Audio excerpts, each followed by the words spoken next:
Hello, this is Dean Zeller, and this is the floor plan assignment. This is my favorite assignment out of all of them that I've written because it uses Excel for a purpose that it was not originally intended.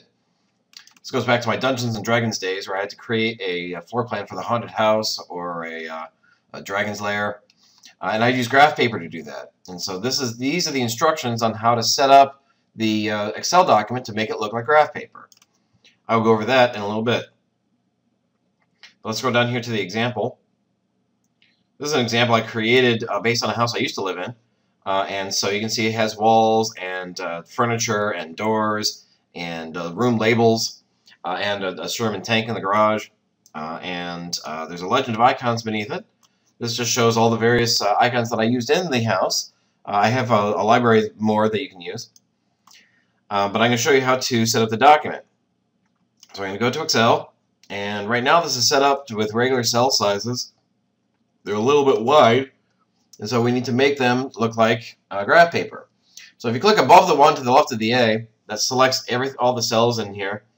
And to change the column width, you right-click on any letter, A, B, C, D, whatever. I right-click on A, column width, and we want a column width of 2.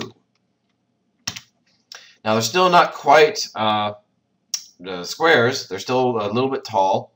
So after selecting everything, I'm going to right-click on any number. I'll right-click on the 4 and do row height. I'm going to make a row height of 14.5. Yes, they have different scales for height and width. So now these look like squares. And to draw walls, it's right here under the Borders tool. Home, you click on the arrow, and here's all the available borders. So here's line style, and right now they're just here's all the thin ones. And the one we want is all the way down the bottom. This one here is for outside walls, and then the next thickest here is for inside walls, because inside walls are thinner than outside walls. We also have dashed lines down here for various purposes. There's a double line we're going to use for windows. So I'm going to use the thickest line possible. And you can draw squares, but it's probably easiest just to draw single lines. That way you're not restricted. So there's a wall. And this is the outside wall of the house.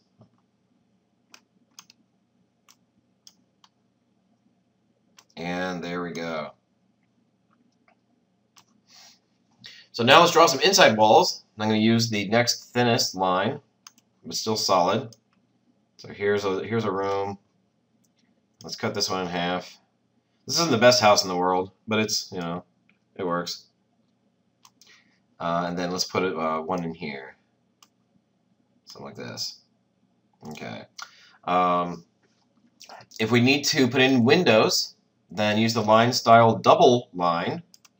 And so let's put some nice attractive windows in here. You can see how it's working. Of course, the windows are a little bit thicker, but well. For your scale here, you're using 1 foot per square. So if you want a 3-foot window, make it 3 squares long. Keep that in mind when you're doing this. If you need to erase, here's the erase border tool. So you just click and drag. You can erase borders as needed. Like so. Alright, if you want a dashed line is going to be good for porches or half walls or something. So let's say this is the kitchen and the dining room, and there's like a half wall right here so that you can be in the kitchen and still see the dining room. That's always available. Let's do a little bit more. Okay, so now we need to label these rooms. And right now I'm still in border draw mode. And so hit escape on the keyboard to get out of that. So now we're back to regular editing mode. And each room needs a label. So you could click in here and type in living room. The problem is that putting the text in the cell like this is a little bit restrictive. And so a better way to do it is to use a text box. Go to Insert, Text Box. Then you can click and drag, make it any size you want to. Here's the living room. Unfortunately, it has a white fill and a black border. So under Drawing Tools Format, we can change the shape fill to be none and change the shape outline to be no outline. So here's the living room, and that took a lot of steps to do. Let me go ahead and center that. But once it's done, if you ever want to make a copy of this, hold down the control key on the keyboard. Notice that it makes a little plus sign by the arrow. Drag it somewhere else, and the original one is still there. So now I can change this to bedroom. And let's make another one here. And I'm going to name this the bacon room. Yes, every house needs a bacon room. And let's do the garage here. I know it doesn't look like a garage, but that's okay. And then here's the dining room. And here's the kitchen. I'm not going to have much room in this kitchen. Luckily, this is just a demonstration to show how to do this. Okay, so now this looks good. I mean, it has walls and windows and room labels. Now we need icons. And so I have this document on the web called the Floorplan Icon Library. These are a bunch of icons that I've had previous students make. And so let's go down them. Here's some doors and walkways. Traditional doors with 90-degree or 60-degree swings, double doors, stairs, a fire pole if you want one of them. Lots of original ideas in here. In the kitchen, here's a bunch of stoves, a bunch of fridges, a bunch of sinks, coffee makers. More hardcore type stuff. Here's an island range with grill and a sink with 3 compartments. Bathroom stuff, sinks, toilets, showers, bathtubs. Living room, couches, ottomans, coffee tables, chairs. Here's the other various stuff here. Dining room. Okay, here's the study office. Games, entertainment, so like an air hockey table. So all these are available for you to use, and you can. It's just a copy and a paste. Some of these are pretty cool. Here's some bacon that a student drew for me. But some of these are pretty nicely done. Like a basketball court. So if you want any of these, it's just a copy and a paste. So I'm going to go back up to the doors, and I'm going to click on a traditional door and do a copy. And then come back to Excel, and I'm going to do a paste. Just a regular old paste is fine. The problem is that this door is awfully big. When I put them in the PowerPoint document, I had to make them a little bit bigger so that you could tell what they were. So to change the size of the door, hold down the Shift key and drag a corner. And you can see it maintains the height to width ratio of the door. If you don't hold down the Shift key, then you're going to stretch the door, and that's not correct. So now that I have the door in the right size, I can put it where I want it. I'm going to make it a little bit bigger to fit into place. You can rotate it using this green bubble to get the door swing the right way. And if you want to make a copy of this, hold down Control when you drag it somewhere else so you can put it in place. Let's go ahead and finish that off.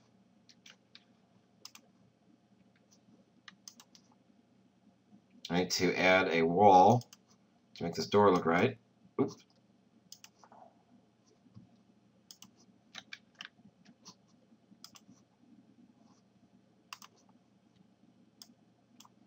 Okay, let's grab another icon. Let's do a sink, a bathroom sink. So I'm going to click on this bathroom sink. It's a double sink. Copy. Come back to Excel. I don't even have a bathroom in here. So I'm going to put it in the garage. And we want to change the size. Remember, hold down the Shift when you change the size. There we go. Grab one more. Some fun. How about the pinball machine? So I'm going to click on the pinball machine. Very nicely done. Copy. Come back to Excel, paste. Look at the size of that thing. Let's make this a little bit smaller, and let's rotate it a bit so it makes it look very nice. Okay, so you can fill this with all sorts of stuff. I'm going to put in one more. Let's put in like a chair or something. If you need to make multiples of something, I'm going to grab a table. Let's grab this one. And here's the table that's put in the bacon room. Let's move bacon room up here. Rotate this. I'm going to grab a chair. I'm going to grab this nice one. And just rotate it so it's facing the table. Now if you want to make a bunch of copies of this, I'm going to hold down Control and Shift. So I can just make one there, one there, one there, and another one here. Just rotate that around.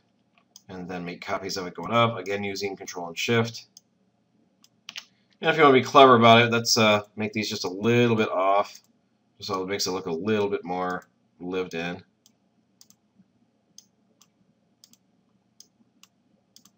You can also nudge these into place. If you need to move just a little bit, hit the arrow key on the keyboard, so it nudges it around, and it makes it a lot easier to place them, rather than try to click it with the mouse. Okay, so now the house is basically done. Naturally, when you do yours, it's going to have to be a little bit nicer. This is just a demonstration. But now we need to create a legend. So I'm going to select an area down here, and I'm going to use the paint bucket tool and use a nice light tan or something. And I want one copy of each icon you used up here. And so I'm going to grab the sink, hold down Control, put it in there. I'm going to put in the door here. And we don't need 8 copies of the chair, so I only need 1 of them. So I'll put that in here, and then the table. And what else did I do? Oh yeah, one of these.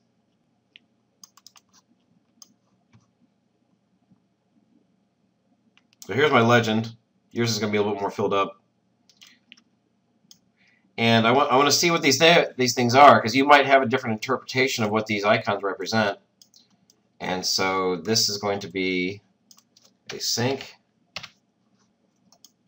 and this is a door, this is a chair, this is a table, and this is a pinball machine. Put this up. Okay, so there is your floor plan. Now, to put this in your portfolio, if you just do a regular copy and paste, it won't work, so you have to use a screenshot, or you can paste it special in your portfolio, but a screenshot would probably be the easiest. You might have to do it in chunks, because it's a little bit big to fit it all at once. Okay, well, there's the how to do a floor plan in 12 minutes, and if you have any questions, please let me know, and I'd be happy to explain this again.